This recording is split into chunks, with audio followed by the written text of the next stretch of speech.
Good afternoon, YouTube. This is 3rd Battalion, And this is Shaylin. and we are 8-Bit Co-op. We're going to do our final review of the ESO Beta, um, and tell you what we thought, pros and cons. We actually were in the beta for quite some time. Uh, I had gotten an invite, and it sat in my spam folder for 2 or 3 events, and then we missed several events due to moving.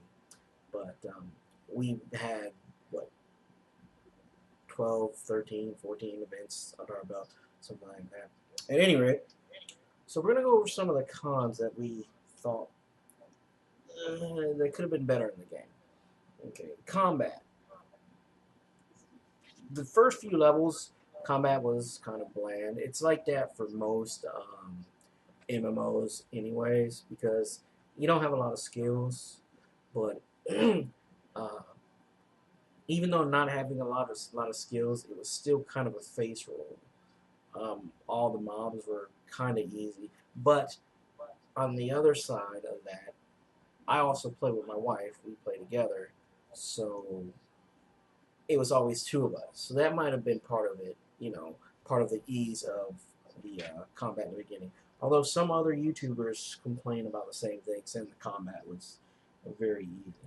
Because you can't, well, from my perspective, you can't discount the fact that we were in a group. And so these games sometimes are set up for individual people to be able to still do well. But I noticed as well that it was pretty easy, especially with him healing me and me being able to do the majority of the damage. I mean, this right here that you're seeing right now, that was Titan Claw, and it was supposed to be a very hard mob, and we were still able to just two-man it. So. Well, I mean, I think there's a lot of the bosses are designed for 2 men. There's some people that actually their builds are their kiters, and they can actually do some of the world bosses solo. I did one of the world bosses solo myself. I'm trying to remember which one it was. It was I got lucky. I was messing around. It was the crab guy on in Ebonheart Pact. There's a crab in that first area, and I was actually able to kill him, but I think somebody had tried to do him before, and they died, but they killed all the ads, and I just came in and I was able to kill him. He had full health, but I was able to kite him around and kill him.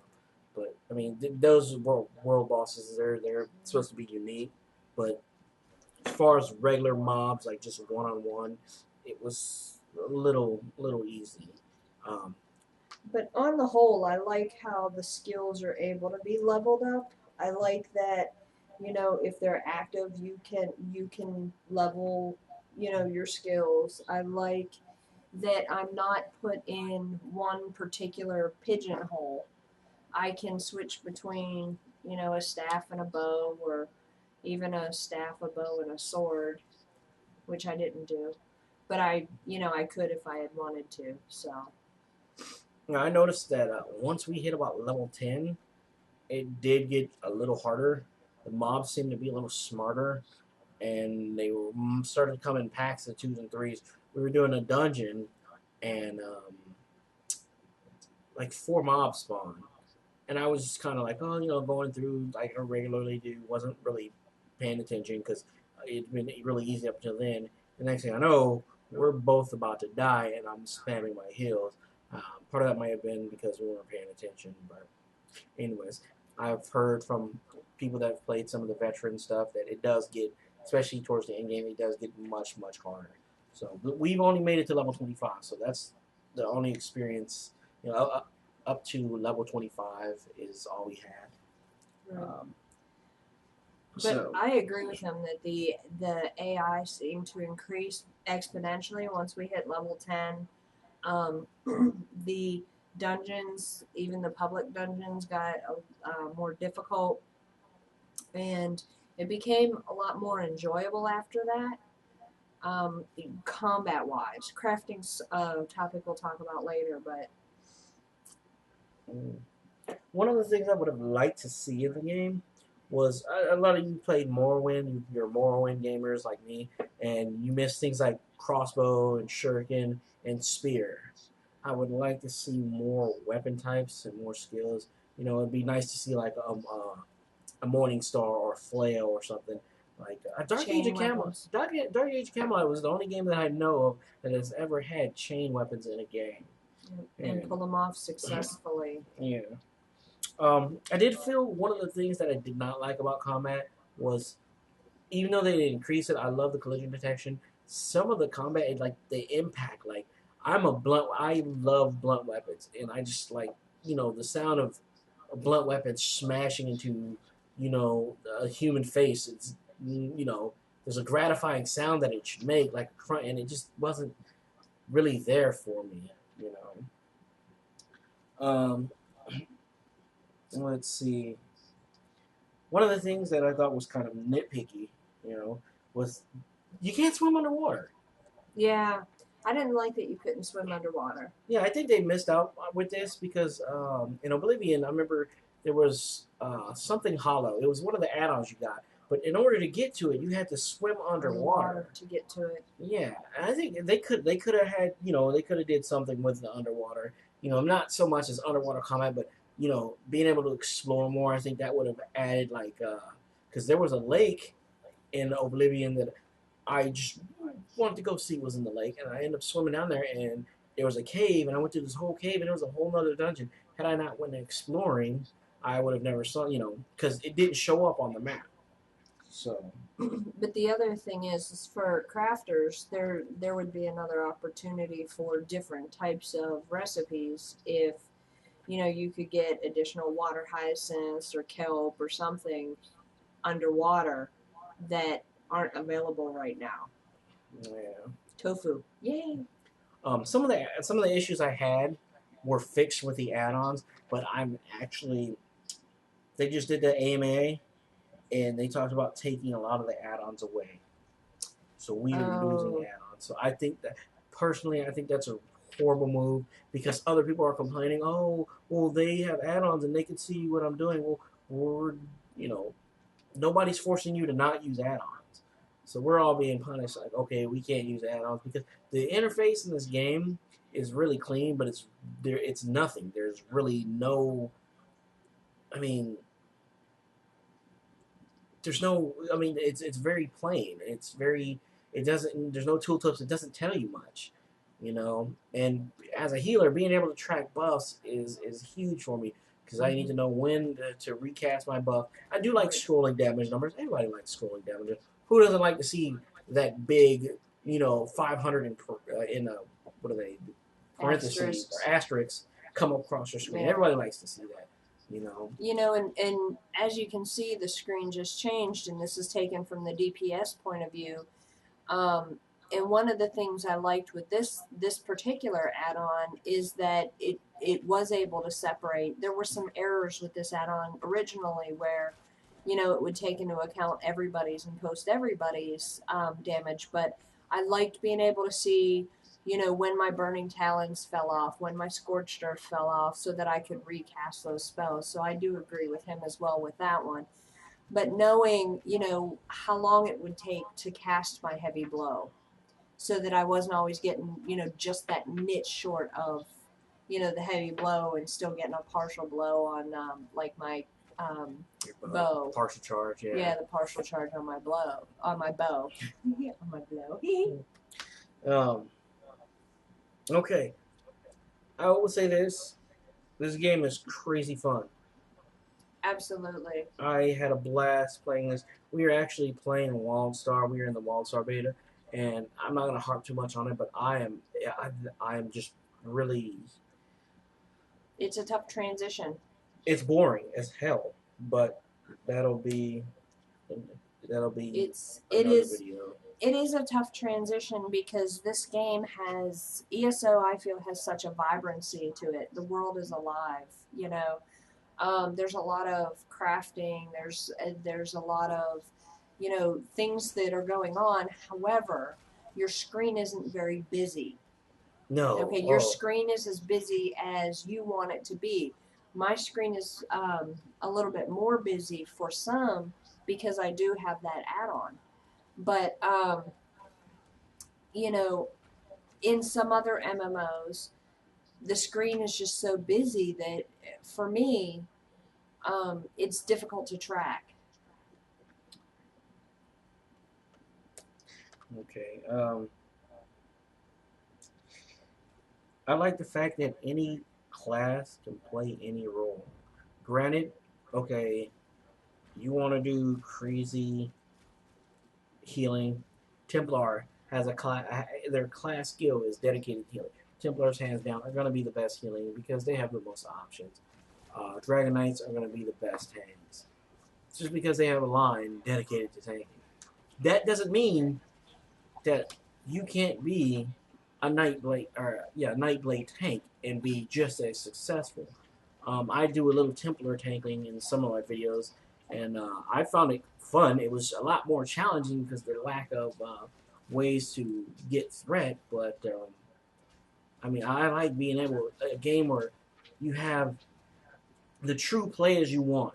A lot of games are toting, play how you want to play, or you'll get the false games. And the secret world was big for me because it told it play your character however you wanted to, And when you look at it, it looks like that works. But once you get to end game, there's some skills and abilities that are so much better than the other ones that people are like, well, if you're not built this way, we're not going to take you because you're not going to be doing the maximum damage or healing or tanky.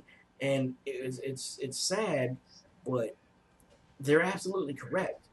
ESO did that. Some of the skills were so hindered that even though you could build yourself a certain way, you were just not going to be effective. They had these cookie cutter builds that were 100% effective, and basically, it got to the point like me. For I love healing, and it was like if I wasn't an assault rifle healer, leech healer, people, oh, well, we don't want to take you. It's going to take too long. You're not, you should learn how to be a leech healer because leech healer was so much better. And the sad thing was, leech healers were way better. I mean, I finally caved in, and I ended up enjoying it, but it was really, really, really rough.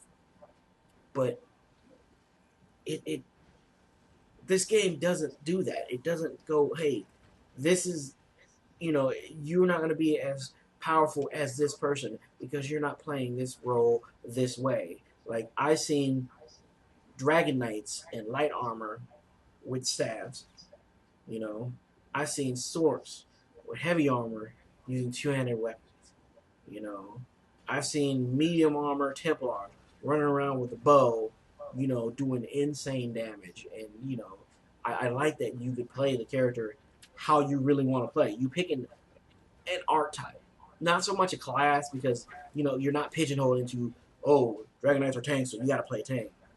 You get the option. Okay, this is my art type. I want to start because I want these abilities, but I'm going to play him this way, and it really works in this game, and I love it. You get a lot of skills to tweak your character. I wish I like the fact that you only get 5 hotbar or 5 buttons. I wish they give you a sixth one though. I love that you can only get 5, but a sixth one would have been perfect because there were a couple of skills. I'm like, oh man, I need you know this skill, this skill, and this skill, and then if I was able to get these other 3 skills, this role would be awesome. But But if you had 6, would you want 7? exactly. I like the 5 buttons because then it's not a focus on button mashing. This is not a button mashing game. No, it's not. Did I mention how fun it was? The game, I had a blast from start to finish. Some people were like, "Oh, the starting areas were boring and blah blah." I I love the love the starting starting. Stros Macaw, my favorite starting area, but I've always been like I like a desert type environment. But yeah, the game was a blast. Uh, there's tons of gear and weapons, and I mean the looks that you can create your character are just countless. area. I've seen so many people who look so differently. I mean, I had a Templar running with me that was set up sort of like I was, but he looked completely, his armor was different. His weapon, we both had two-handed weapons, but he had a two-handed hammer that looked different than my two-handed hammer, and I like that. I like that you can craft all these different styles, and you know, the, the crafting system is deep. It's not as deep as say Vanguard, Saga of Heroes, or Dark Age of Camelot was, or Fallen Earth even, but it's deep enough where it's not like SWTOR. That was a crafting system was a joke. World of Warcraft, that crafting system was a joke. This one you get in, and granted, it was like, oh, you pick the materials you have, you press a button, and you make it. There's no chance of failing, unless you were going to upgrade. It's that's cool and everything. Well, there was chance of failure in alchemy. I did not do alchemy. I just did the. I did alchemy, and I failed a lot of times because you don't know what your components are, and I like that part of it. That's the part that I would change because I did alchemy, provisioning, and alchemy for runecraft. Enchanting. Yeah, and enchanting. And the one thing I would say about crafting is for me, provisioning was too easy. I got my provisioning up to 50. Oh yeah. Because the mats are, they're everywhere. They're very ubiquitous, so you can find them anywhere. And there's no mix or match. It's no add pepper to get this or add salt to change it that way or to increase the level. That would have been awesome to be able to tweak the rest of crafting recipes and make a recipe stronger. Right. But when it came to the alchemy, it was very similar to the alchemy that was in Oblivion. It was very similar to the alchemy that was in the name escapes me. Skyrim. Well, Skyrim I think was a little different. It was a little different, but it's similar. It has its similarities that you have your 4 traits for the thing for the thing. You get your first trait by using the item, and then you got to find the other ones by blending it with others. Didn't it? There was no. I know when I fiddled around the very first beta I did. I fiddled around with alchemy. I got it to level 2, but I remember. Is that fiddling around? Yeah, I remember going. Well, no, not really, but I just wanted to see what it was like, and I remember eating something, and then going in and finding it, and then I was gonna try to make something, but when the menu came up, it didn't tell me what I ate. It didn't tell me the effect of what I did, and I was kind of like, well, that kind of sucks. Because that was in an earlier beta too. That's true. I don't know how the last beta was, so yeah, I should probably not talk about that since I didn't really. But I got my alchemy up to 25, 26. I, however, found enchanting to be very difficult. I only ended up getting that up to 10 because the mats were very much in demand. They were very difficult to find at times. Oh, the runes. Aspect ones? Is particularly the aspect ones. And in a beta, I wasn't sure how worth it was to keep putting points into, getting my aspect level higher. And you also have to get your crafting level high enough to be able to spec into that part. So I did put 1 into it, so I was getting some more, but it was still the most difficult for me of the 3 that I did. What do you think? How did you think the game looked? Aesthetically, I liked the game. I really enjoy, the different biomes of the game. I liked that, all the worlds had a different feel to it that we were in, because we were in several different alliances. We started factions.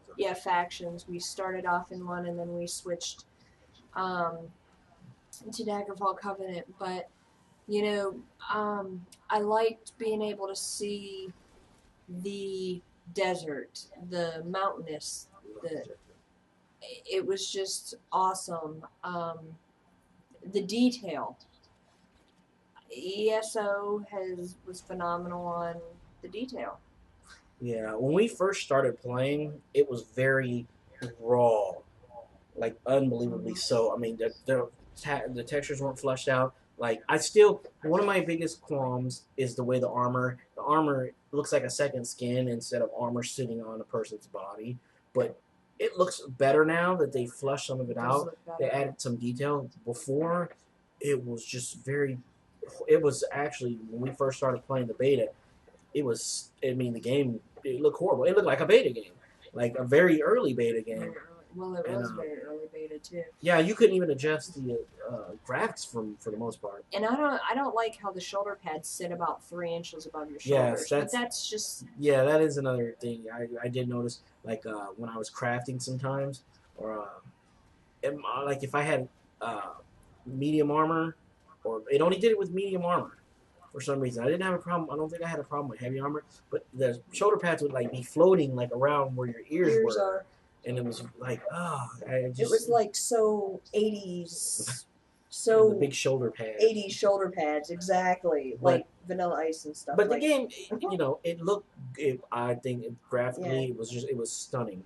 I mean, you just saw us close the dark anchor, and you can look up and actually see the dark anchor close. You I know, like that. watch it collapse. That's beautiful to me. Another thing that I enjoyed about this game was it has a pay model.